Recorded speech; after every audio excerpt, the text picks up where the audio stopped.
bitch, look at me now. Started with a quarter ounce, graduated to a QP9. Nigga really trap off the pounds. Got the same crew for days, ain't had time to change. Poker full of faces cause I beat up the block. Residue on my scale, line full of clientele. Got them lined up, high strip out the pot. Still the same nigga who ain't never had none. Hoes used to talk down, bitch, look at me now. Started with a quarter ounce, graduated to a QP9. Nigga really trap off the pounds. Got the same crew for days, ain't had time to change. Poker full of faces cause I beat up the block. Residue on my scale, line full of clientele. Got them lined up, high strip out the pot. Still the same nigga by the dollar. I ain't never gonna change, I ain't never gonna change. Use a lamb, nigga, dick ride next man. Cause you see that it get a low change. I been doing my thought thing, keeping it low key, nigga. I stay out the way. Every day hustling, tired of the struggling. 24/7, nigga, gotta get paid. Posted at the trap house first and last out. I ain't going home, I remember them days. All night flight, dog, selling out white hard. Money ain't right, I'ma knock out the G. Early in the morning in the mall for some G's. Get fresh for the day, Gotta go flip a pack, dog. Put up some racks, dog. Made that shit back. What I spend on them G's, used to whoop up that white sauce. Come bring that shit back, gotta fuck up the yeast. That's so easy just to drop hard. I got scrape, rock the shit off, flip the 28 skirt, that's a double whoop. 28 to 56 knock at the door, fiends flexing for another hood. Cell phone ring cap, calling for another zip. Wear it up, bag it up, gotta take another trip. Still the same nigga who ain't never had nothing. Hoes used to talk down, bitch, look at me now. Started with a quarter ounce, graduated to a QP9. Nigga really trap off the pounds. Got the same crew for days, ain't had time to change. Poker full of faces cause I beat up the block. Residue on my scale, line full of clientele. Got them lined up, high strip out the pot. Still the same nigga who ain't never had nothing. Hoes used to talk down, bitch, look at me now. Started with a quarter ounce, graduated to a QP9. Nigga really trap off the pounds. Got the same crew for days, ain't had time to change. Poker full of faces cause I beat up the block. Residue on my scale, line full of clientele. Got them lined up, high strip out the pot. Still the same nigga. Bitch, look at me now. Nah, nigga really trap out the pounds. Poker full of faces cause I beat up the block. Got them lined up, high strip out the pot. Bitch, look at me now. Nah, nigga really trap out the pounds. Poker full of faces cause I beat up the block.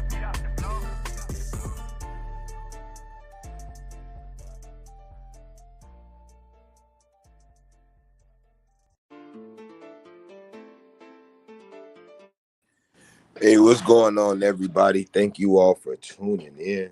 I got up with me today. It's a free bill. Hiyoko. What's going on, Nebi? Everything is good, man. Everything gravy, baby. Everything good. To all watchers, all future watchers, y'all know I like to ask, how is your morning going? And I hope you all have a wonderful and a productive day. If you are watching, if you see something, say something. If you see something, say something. Do not feel bad. Do not feel upset. Do not make yourself depressed by feeling like trying to save someone is wrong. I don't care if it's a female or a male. If someone is in a situation that you know they shouldn't be in, please contact the proper authorities if family isn't chosen to handle these situations. Next thing I want to address or talk about is what this video is about, Nagpra. And Nagpra is Native American Graves Protection and Repatriation Act. I'm going to share the control so we can build together and see what's going on.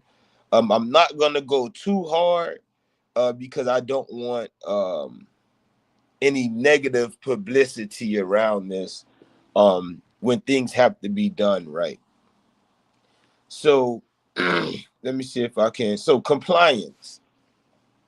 Who has to comply with Nagpra? Now, federal agencies and museums, universities, state agencies, local governments, or any institution that receives federal funds must comply with Nagpra.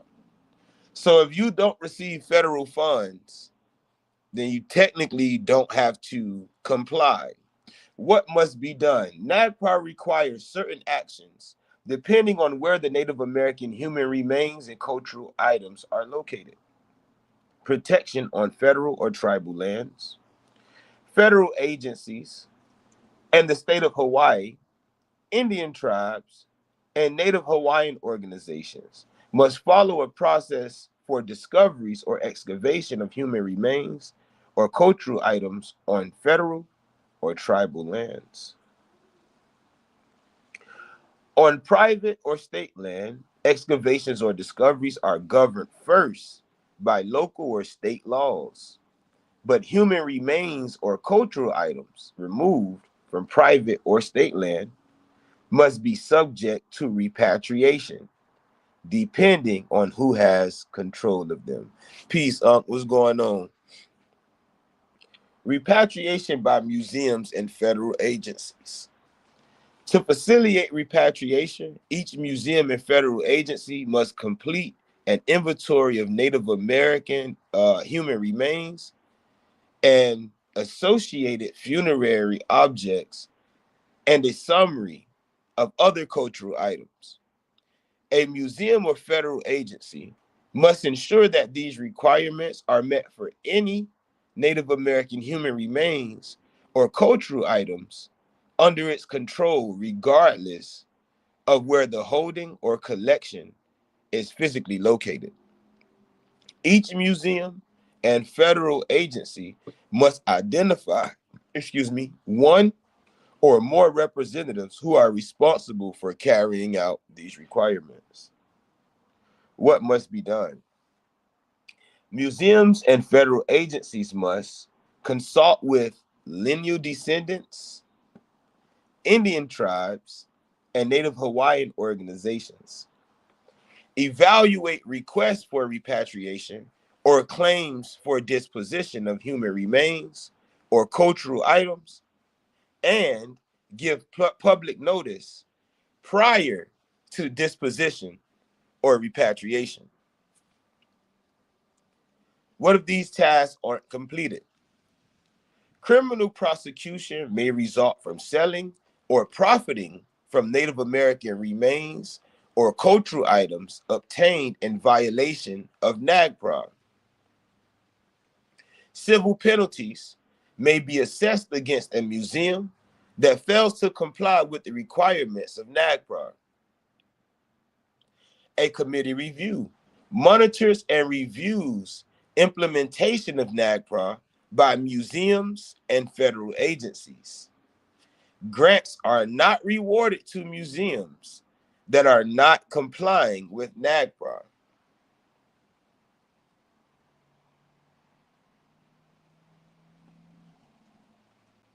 Let's see. Now, who must comply? Let's go over this again. Well, it's bottom, but it's basically reiterating. So, any department, agency, or instrumentality of the United States government. This term does not include the Smithsonian Institution. So, the Smithsonian as an agency doesn't have to comply, but every other department or agency that's in bed by receiving federal funds has to comply with NAGPRA. Now, possession or control. So the state can be in possession of some things. And with them being in possession of it, we know why that is, right? But with the state being in possession of it, the state now has to fight the feds, and not only fight the feds, they have to now fight so-called tribes or indigenous people for this land and these artifacts and these bones. Now, Right. law and policy. Talk to me. Let's have a conversation about that before we go further. Uh, the only people required to adhere to NAGPRA laws are those who have federal grants or are part of the United States institutions like museums. Uh-huh. Why is that? Because once again, when they are taking subsidized money from the federal government for grants or for business or for tribal matters, that is the hook and bait and sink line and hanger. So they become up under the jurisdiction of the federal government. So once again, they say that they're not wards of the federal government, but at the same time, the government is the custodian of the land by way of the Department of Land Management, right, and also the BIA, right, and also under the Papist Bull and the Doctrine of Discovery, right. Right. So, so with that being said, they let them think that they're not wards, but yet they still are wards. This is why that the national parks and everything are put in trust for the land. Even their reservation is put in trust. You know what I'm Right. saying? And that's dealing with law and policy. And we talked about that on the podcast show, the Southeastern Talking Stick, with us the pros and cons of being federal recognized. So that's one of the part right there when you have to get permission to do digging on your own land, or any excavation, right? Or any artifacts, right? Or all these other things that they are here to. Right. Unc said, is that under the Wartime Act? All that's, well, what people fail to remember is that the Bureau of Indian Affairs actually started out as the War Department. So Right. that would be yes. That would be yes. Okay. Let me see if I can. How? Okay, they got me strolling. Hold on, give me 1 second. They got me scrolling down this thing. Okay, let me get back to this. So, law and policy. Law and policy. Congress passed Nagpra in October 1990. And President George H. Bush signed the law on November 16th, 1990. So, in their law or this policy, there are specific guidelines on what should be done with the repatriation, right? With these bones. Now, Congress has not amended the law since 1990 that we see here. But there's something special about this. I'm gonna show you all. I'm gonna show you all this, and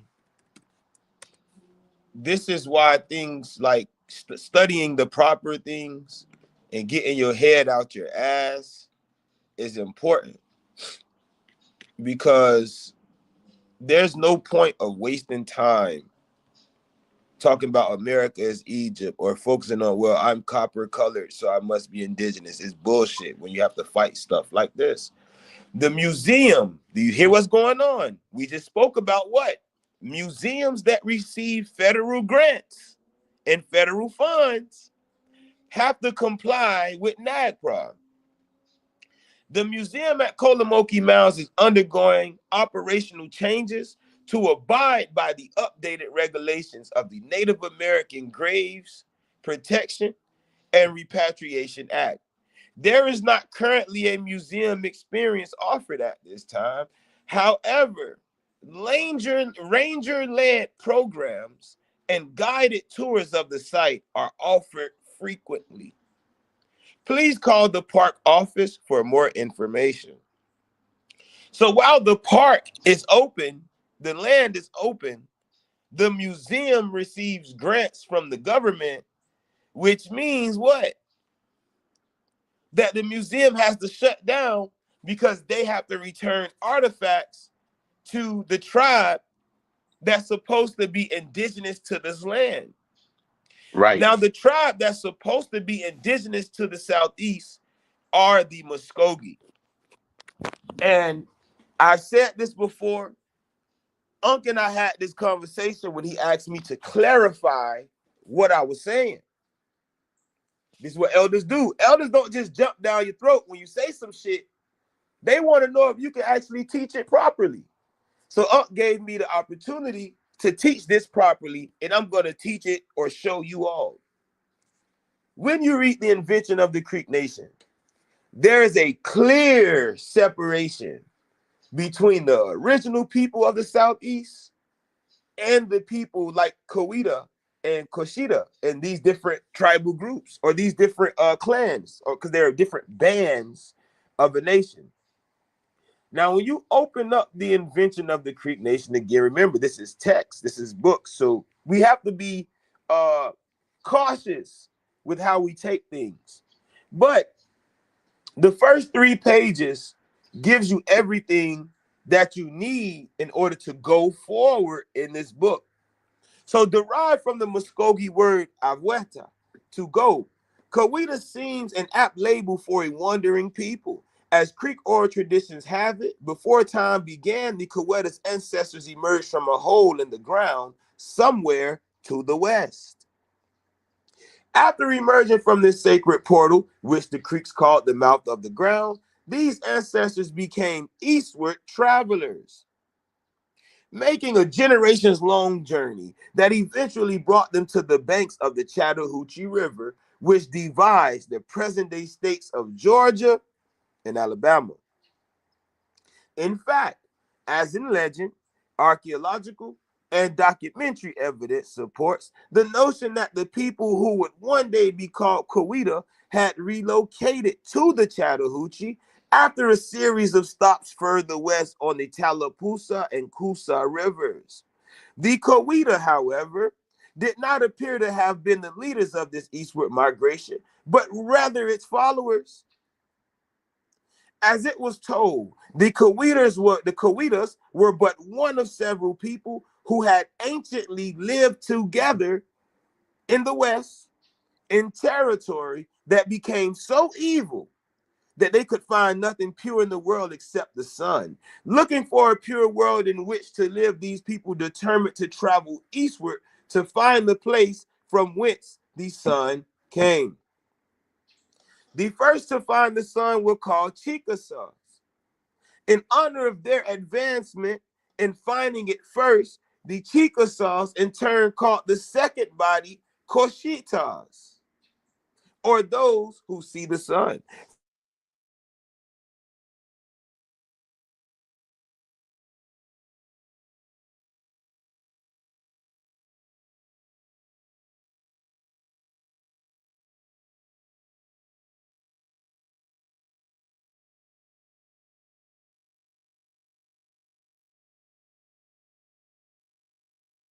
Am I back? Can you hear me up? I got cut. I got a phone call. Yeah, we hear you loud and clear, nephew. All right, we back. So a third party, trailing the others, had some difficulty in passing the barrier thicket and were left a long distance behind. For this reason, both of the advanced parties began calling the stragglers Koaita, Koaita, for or those that are following us. Many Creek stories likewise attest to Kawita's in how you said inauspicious origins. The preceding story, for one, relates that one point on the long march, the advancing Kushita warriors had built the town on the east bank of a small river, leaving their women and children behind as the warriors continued east. The Kawita, trailing as usual, arrived on the opposite bank of the river and sent word to the defenseless Kushitas that they were intended to kill them because the Kushita warriors had not waited to have them join in the expedition. So, migration, war between the Creeks. Now, the dagger is on page 13, it goes to explaining the actual, when they go to hinting at this, or the major point in this migration is a subtitle, out of the Mississippi. So Coweta, like most southeastern Indian towns of the historic era, rose out of the ashes of an earlier civilization that appeared in the region, usually referred to as the Mississippian culture. The Mississippian way of life emerged after 900 AD, in the wake of an agricultural revolution involving the intensification of corn agriculture.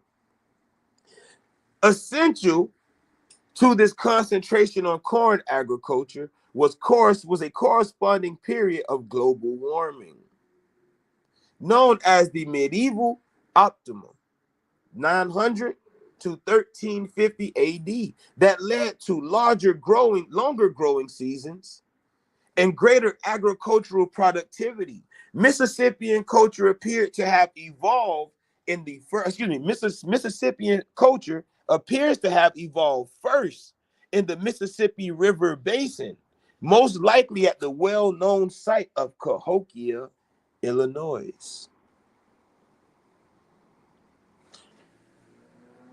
Let's go to deerskins and duffels.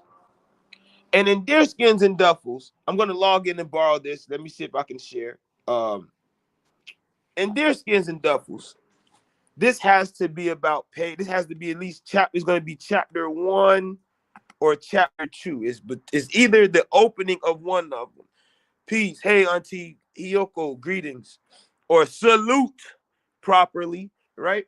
So we have the Native American Repatriation Act. We talked about who has to comply with that act. Now, Unc, may you go over that for me again? Who has to comply with the Native American Repatriation Act? Those that have to actually go and deal and be under the jurisdiction of that act will be federal recognized tribes and museums, because the museums are actually known as under state museums or state parks, but actually federal Facts. parks, actually federal Fair, parks, fair, because facts. by them being a federal park, the state take care of it. You know, like do the maintenance and shit. That's what the state do.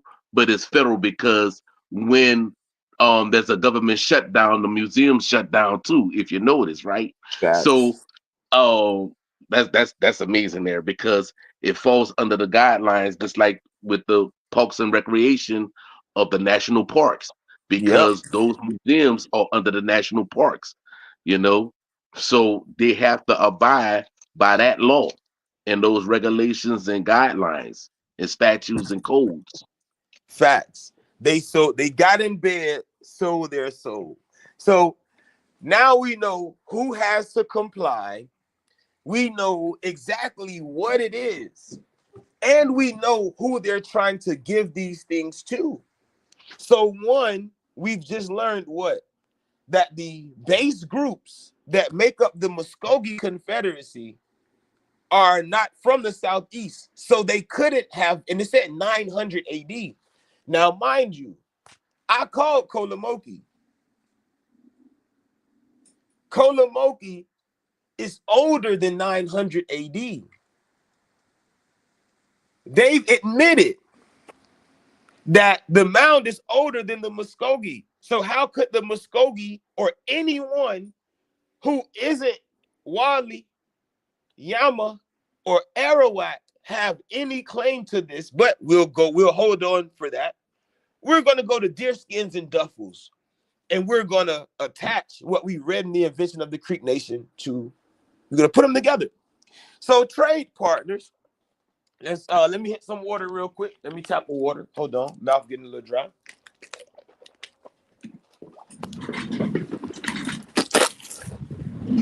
All right, trade partners. Let's see. All right.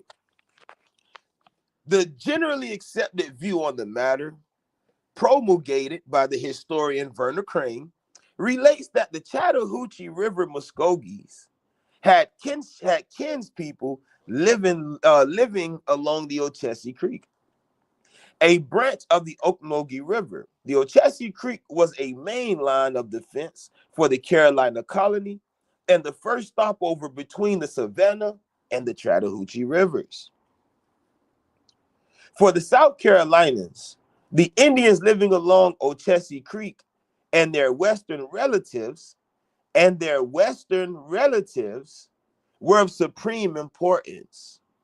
After their first contact with the Ocheshi Creek Indians, South Carolina soon began referring to them as Creek Indians or Creeks, a convenient application that was later applied to all Muscogee tribes. All Muscogee tribes. Listen, listen. It is no wonder that the English, for whatever reason, devised a general designation for the Muscogees. For the Indians were actually a confederation or alliance of friendly towns or tribes. The majority of the towns were Muskogean speaking, and their oral history points to an early migration from the West. Muskogee-speaking immigrants began drifting into the Southeast during the late Mississippian period, perhaps AD 1200, incorporating native populations into their ranks. So you have two texts, you have two texts that are usually used by indigenous people to say, well, we're Creek, and this is the history of the Creek Indians. But you didn't get to the Southeast until the Mississippian era actually began. You didn't get to the Southeast until it actually began. See, the Muskogee were on hand to greet Hernando Soto, who in 1540 brought disease, depopulation, and displacement to Creek country. So there was a time they were in the West, but then they later encountered the Spaniards. Now, what I'm going to do is I'm going to show you in another book, because we're going to go book to book. This is what they like to do. We're going to go book to book, and I'm going to show you in their story what they say. It's already here. The Muskogees, no longer finding enemies to fight, took peaceful possession of a country which they had just conquered. They established themselves on the rivers Coosa, Tallapoosa, Chattahoochee, Flint, Okmulgee, Little and Great Oconee, and Ogeechee, and pushed their settlements as far as the river Savannah in Georgia, where the city of Augusta is now built. I put this in the green fire. So you don't have to jump around to read it when it's there. But who are the Muskogee? Who are this group of Muskogee that's being spoken about in this random book that I'm showing you? Who are these people? Where did they come from? When the Spaniards first conquered Mexico, everyone knows that this fair country of North America was inhabited by a gentle people, which, having no knowledge of firearms, was easily subjugated. It only had courage and numbers to oppose the murderous arms of its enemies. In a word, it was defenseless. For what availed the bow and arrows against the artillery of an army, feeble in numbers, indeed, but warlike, intrepid, and led on by an insatiable thirst for gold, which this too trusting people had been unfortunate enough to display to their eyes. Montezuma reigned then in Mexico, seeing that it was impossible to arrest the progress of the Spaniards. He called to his assistance the people which were his neighbors to his states, the nation of Muscogees, now known under the name of Creeks. Let me take you back to deerskins and duffels. I'm going to show you something. In deerskins and duffels, it's explaining that Muskogee-speaking groups, just like in the invention of the Creek Nation, that people that spoke a language similar to what we consider modern Muskogee began migrating in different waves into the Southeast. When they came to the Southeast, they ran into the same people they were already fighting. Now, Unc has a question. And the question is, how did Hernandez Soto converse with the natives if he never encountered them until that time? And the answer is fairly simple, as Unc know. This is this question he's asking to, right? The reason he knew is because he was already dealing with them. How did they just so happen to leave their homeland and pop up? And we're talking about the group that became the big group. How did they so-called run into the people they were going to, the cousins of the people they were going to war with only 10 to 15 years later?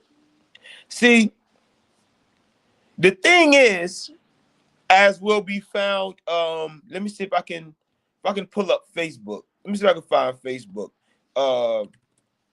The thing is, it's not only the federal governments that's feeding this to the people, but it's also those who are recognized by these governments. So let me show you something. Give me one. Let me stop sharing this, and then let me pull this up, and I'm gonna search. See if I can pull up this page, this Facebook page. All right, perfect. Let me share it now. Because I'm gonna show you how there are other tribes that are admitting this shit, but they're putting it differently in order to confuse those who this shit actually belong to, right? This is gonna be in their photos. This is gonna be in their photos where the Yuchi of Tanasi or the Tanasi Yuchi, those in Tennessee, they explain the creation of green corn from their POV. Is not necessarily wrong, but it's incorrect. So they say Yuchi oral traditions relate that when the Yuchi first arrived in the southeast, only the Lenape were already here. And we still call the Lenape the grandfather people. Please open your mic and speak on that for me, please. I know you got something to say about that. Let me see. Paul, you still on the you still in the chat? Yeah, I'm still here, nephew. Who got this? Real quick. This right here, what you're looking at on the screen, this first sentence, where the Yuchi say that only the Lenape were in the southeast when they got here, and they call the Lenape grandfather. Do you have something to say on that, or are you good? Yeah, how could they be the grandfather? Well, they actually the grandfather of the Lenape speaking or the Algonquin speaking people, but they're not the Right? grandfather of all the tribes. That's what they're the grandfather of. Okay. So here's our thing. This is where the bill gets. This is where, again, as I say, I'm not a freak, but I do freaky things, right? Y'all know that's what I said. I'm not a freak, but I do freaky things. And here is some freaky shit. I'm gonna show you something freaky. Now, the Yuchi claim that only the Lenape were in the southeast when the Yuchi first got here. But if we fucking read the Lenape's work, this is the Walla this is the Lenape's work. They say when Ling Tu Man was chief, the Taliqui were in possession of the East. Now, I don't know how a nigga say they the ancient Cherokee and don't know what that word actually is, being that it's a mistranscription of an Englishman trying to properly pronounce the word. I'm not going to say it here, catch me in the flesh. Next, you have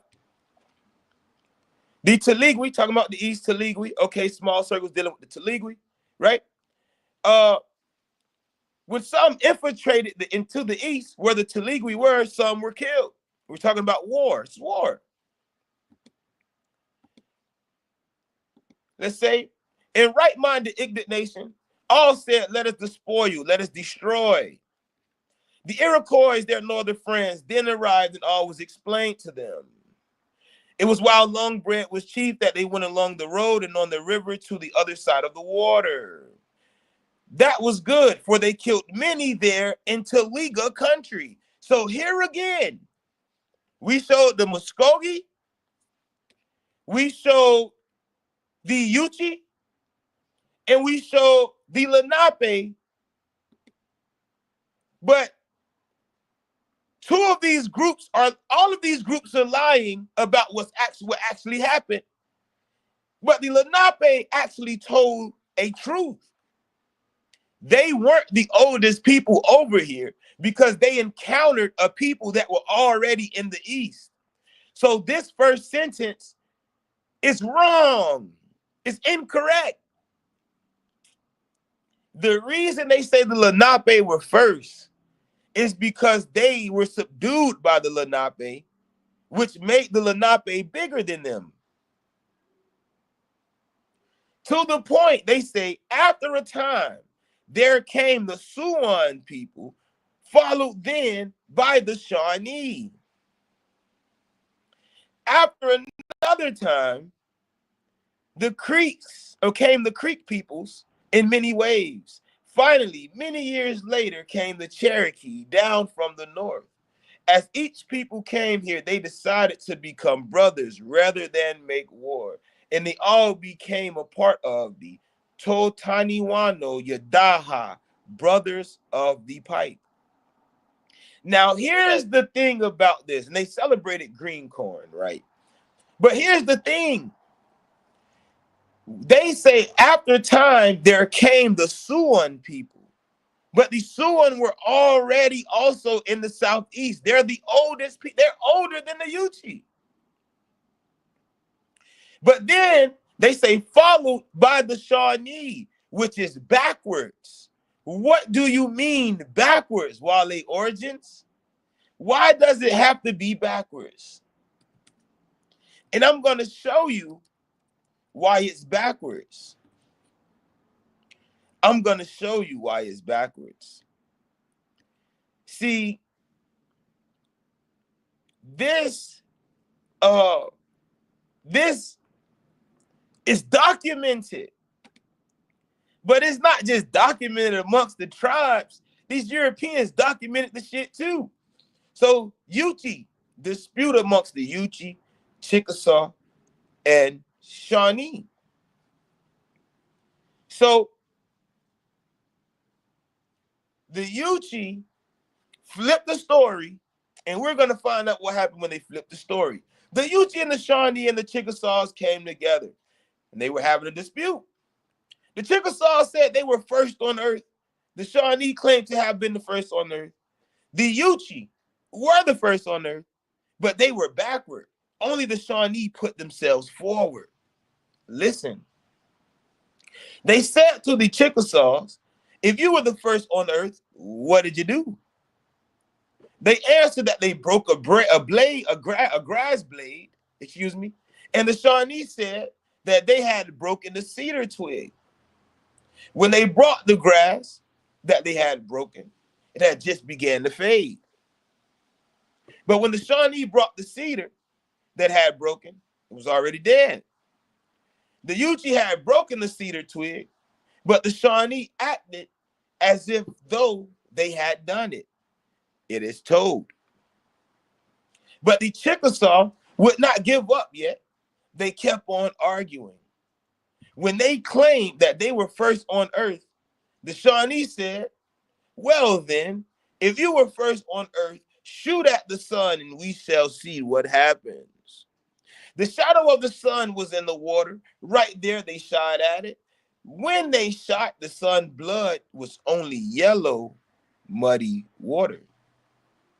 They told them to make medicine to cure the sun again, but even that they could not do. And then the Shawnee doctored the sun, she got well. Then the Shawnee shot at the sun, and the earth was covered over with black blood. And the fierce monsters in the mountains made a loud noise. It sounded like drums, and then the creeks came out of the ground to the surface of the earth. Their drums were buffalo horns.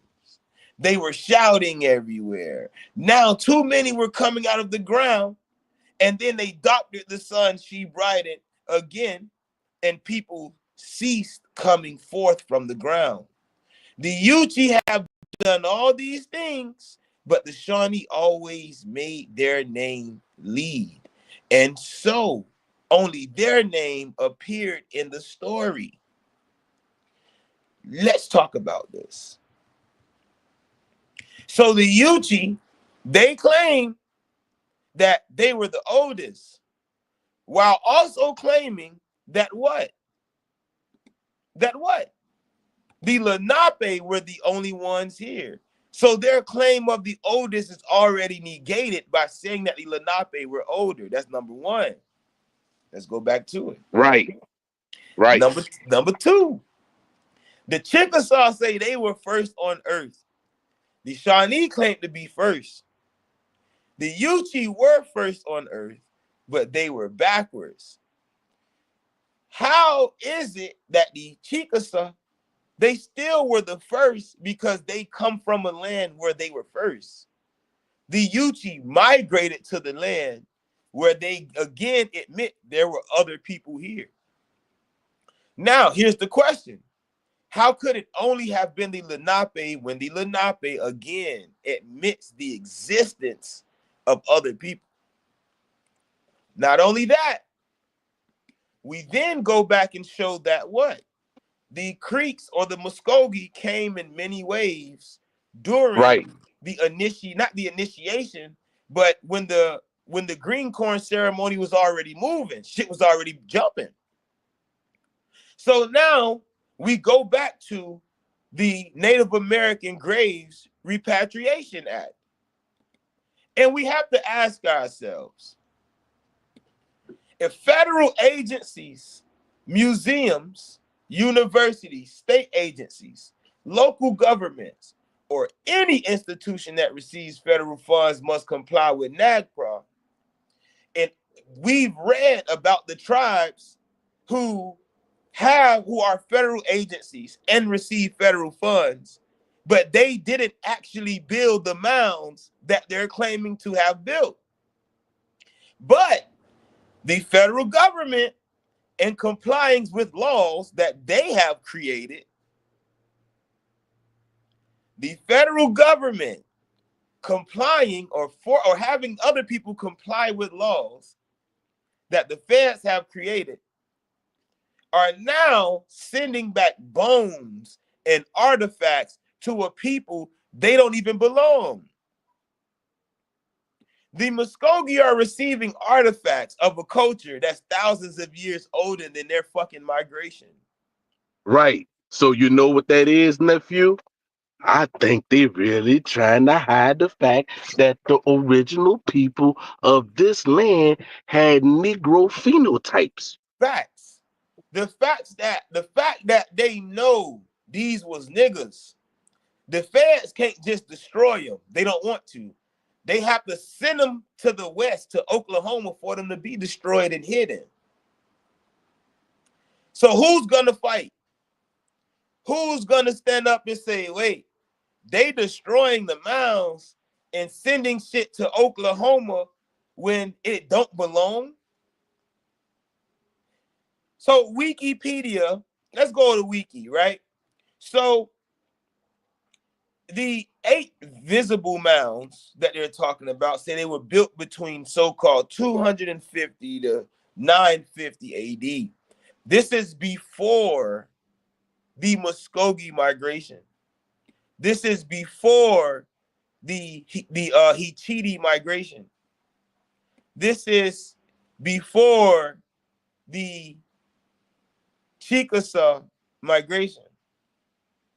We know who was here at that time.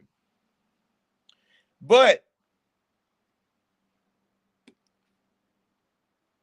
to say that you're protecting this while sending it back, peace, what's going on? To say you're protecting this while sending it to the enemy is insane. And I'm going to tell you why I consider the Creeks or those migrating groups to be the enemy. Here is why. And this is why I say when you read these books, you you start putting certain shit together, and it makes more sense. It's like, damn, really? That like that's how they shaped it. Give me one moment. Let me see if I can find this. Let me see if I can find this result. Let me see if I can find this result. So they're talking about mounds and the invention of the Creek Nation that were burnt down.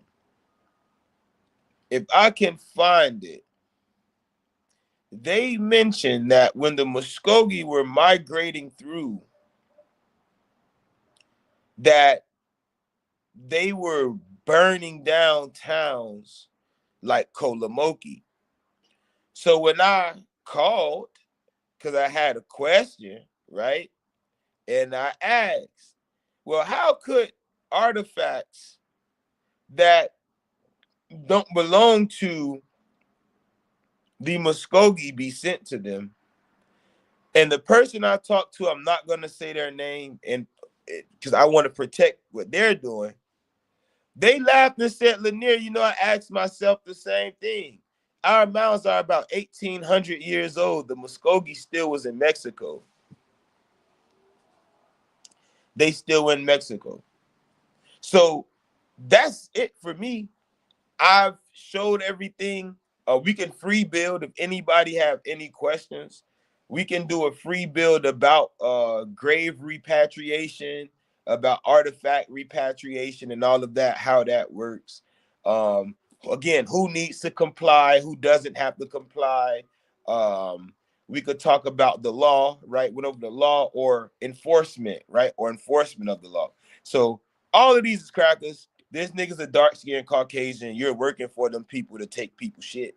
So you're no better than them, right? Enforcement. So Nagpra establishes penalties for both criminal and civil violations of the law. Listen to this. As an organization, they establish the penalties for criminal or civil violations of this law. But who has to follow the law? Let's go back. Federal agencies and museums, universities, state agencies, local governments, and any institution that receives federal funds must comply with NAGPRA. So when you say, damn, I want to go to a mound site and I want to look at pottery, I want to see indigenous pottery. Or you know what? I want to actually view some or how they built certain things or what tools they use. Did they use this? What did they use a scraper for? If your ass don't get out your seat today and go study this, you'll never be able to visit a mound and see an actual relic. You will only see replicas. You will never be able to visit the mounds without a fucking invader. Without an invader telling you what you can and can't learn or where you can and can't visit. A park ranger doesn't have the same information of someone who's tribally affiliated and actually does this for real. A park ranger can't tell you the intricacies about the daily lives of these indigenous people. How do I know this? These are the same people that paint indigenous people as fucking Asians. They paint indigenous people in a modern view or a modern look. But the true indigenous people, they don't look like their ancestors anymore because they don't eat the same thing as their ancestors. Please tune in to the Southeastern Talking Stick tonight at 6:30 p.m. Central, 7:30 Eastern, as I'll be explaining the effects of Yama culture and maize on the Wale people. To put this out, I'll say This is not to make anyone feel like their culture is not for them. It's for you. But everything isn't for everybody. So when certain people adopt certain things, it can have negative effects, even though it first appears as something great. The main reason I'm doing this build is because a clown's asked, why don't African Americans look like their ancestors? And I look like my ancestors, and blah blah blah blah blah. I look more indigenous than them. But listen to what they said. I look more indigenous than you, and they say that based off some modern shit. What happens when the anthropologists say these people that were ancient don't look shit like the natives or the modern natives? They are closer to the Negroid people, but the present day Negroid carry his blood without carrying his bone density and facial structure, bone robustity. Right. This will be all being explained tonight in detail. I won't miss a step. I'm going to explain to you what maize is. I'm going to explain to you the history of maize. I'm going to talk to you about what corn is. I'm going to talk to you about the history of corn. And then I'm going to explain to you how maize and corn became one and the same in the American English. But if you leave the United States and you say corn, the bitch would think you're talking about cereal, any type of cereal. Then we're going to go to, is corn in the Bible or in the hieroglyphs? It's not, but I'll explain that in short. I'll then explain maize in the Wale culture during the Yama era.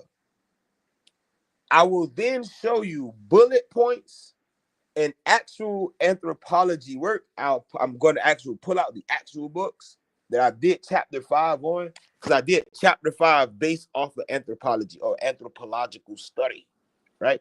Or bioarchaeology is what it's actually is. Now, in me explaining this, you will have to listen, because there are some key things that like, for instance, if you read the Blue Fire, of the 99% of the people tested for who have anemia or who are anemic, 49% of them, 49.6 to be exact, were quote unquote African Americans, right? But there's a reason that Negroes became anemic. It was the way that they were eating. And it's something they stopped eating that caused a deficiency in their iron. It wasn't only that, but you have an intrusion of people, or encroachment of a whole new or different groups of people that's coming into this land. And when this is going on, the people's eating habits completely change. So what does that mean? That means that when grandma said you are what you eat, you became exactly what you ate. See, corn is good, or nutritional. The nutritional value is good for those who are used to eating it. But there are some things that, and again, I'm mashing them together, American English. There are some things that maize did to people who didn't have it. So if you didn't have it and your people were 6'5", 6'3", 6 foot tall on average, and you look at someone who's Mexican today, their height, their body structure, their bone density all plays a part, because the majority of their diet is maize. So when they work and it's like, damn, these Mexicans can work all day. They have the body type to actually gain fuel from some shit that would break down somebody else genetically. So the genetic structure of maize actually changed the original Southeast Americans. All of this goes into Nagpra. Because if you're saying these people look indigenous, but the bones say, well, shit, technically, the people who have the oldest bones in the Southeast are not genetically related to those Clovis people or those Paleo Indians. So this is a topic that I need everybody to study. We have to do this together. I can't do it alone. Pa can't do it alone. Uncle Aunt can't do it alone. What this means, the Wale can't do it alone. The Yama can't do it alone. The Shata can't do it alone. Even if you have Muskogee admixture, it's okay to tell the facts of the matter. This part of my family ain't come to the Southeast until this time. It belongs to this side of my family. It's not for them. It's not theirs. How can anyone imagine this, y'all? Because this is what's going on. Imagine somebody pull up to your grandma's house or your grandma's grave site and dig her up. And then tell you, you know, you don't too much look like your grandma. So we gonna give your grandma bones to your grandma best friend because your grandma best friends, her children look more like your grandma than you. Or you move out of a home. When you move out of the house, what's the first thing you do when you move out of a house? You go change your address. But if you don't change your address, your mail show up at your old address. You have every right to go pick up your mail from your old address. That's my shit. But when you move and you change addresses, but mail is still showing up at the house, and the bitch say, shit, they changed addresses. We need to take this mail and send it to somebody else. It's cracker shit. That's why they doing it. Because you want to take your food, you want to take your family to the Mounds. You want to take your family and sit amongst other tribal people. Especially if you are one who hasn't done it before. Right? Especially if you haven't done it before. Now imagine you want to do that, and then out of nowhere, somebody comes out the blue and says, oh, the museum is shut down. And the museum is shut down because we have to send these bones and things back to a group of people who they don't even belong to. So before I close out, do you want to close out? My brother them just pulled up. I'm about to take off in about 5 minutes, but I'll let you close out if you do. Yeah, yeah. Well, I like to say this. There's a lot of things that's going on. There's a lot of propaganda. People trying to hide the evidence. They know that the bones are the evidence. And just like Nephew Wale said, that how you going to take the bones and ship them out west when the bones didn't even much come from the west? They was always in the east. So if they was always in the east, and the anthropologist said that there was Negroid feature, then you got people in them that's trying to say, oh, the Negroes or Africans. Nah, nah, nah, nah, nah, nah, nah. Even the craniologists in them said that there was different types of Negroes. You see, so their lies has caught up with them. I say it again, their lies has caught up with them. And with that, I say, shouldn't be cheating nephew for having me on as always, and we'll see y'all tonight. And please share, and share and subscribe because you go get the raw deal over here. You know what I'm saying? Nephew put in his work, and his work is sufficed and is sufficient. You know, and we got things that the Europeans and them didn't even much put in, and they agree with us. I'll turn it over to you, nephew. Facts. So with that being said, you all already know my saying. Much love. Please tap in tonight. Don't forget. I'm gonna try to have it live on my channel too, but you all do migrate, and if not, please be on the Southeastern Talking Stick. My energy gonna be different, so you want to hear me teach in the public setting. Those who may attend certain classes that I may have, when I do have that, that energy, things tend to be amazing. I don't usually get a lot of questions because I usually cover the whole board. Um, but again, before I leave you all with this. If you have your mother, if you have your sister, your auntie, if there's a woman in your family, call her, check on her. Just make sure she all right. You don't have to insinuate or assume anything. Just make sure she's all right. This world is shitty. People can be shitty.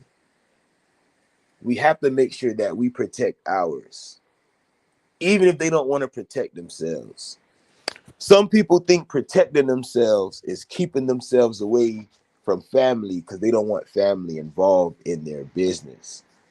But what type of family would you be if you were not involved in your family's business? Call your sister, make sure she all right. Niggas ain't shit. Call your brother, make sure he's all right. These bitches ain't shit. People go through things on their daily lives, and we be so caught up in our own lives that a lot of those people that need us to save them, we don't even pay attention to it no more. A lot of us, with a helping hand that you're looking for is at the end of your own wrist. But sometimes we got to give people that grip and bring them up. Much love. Thank y'all. I'll see y'all tonight.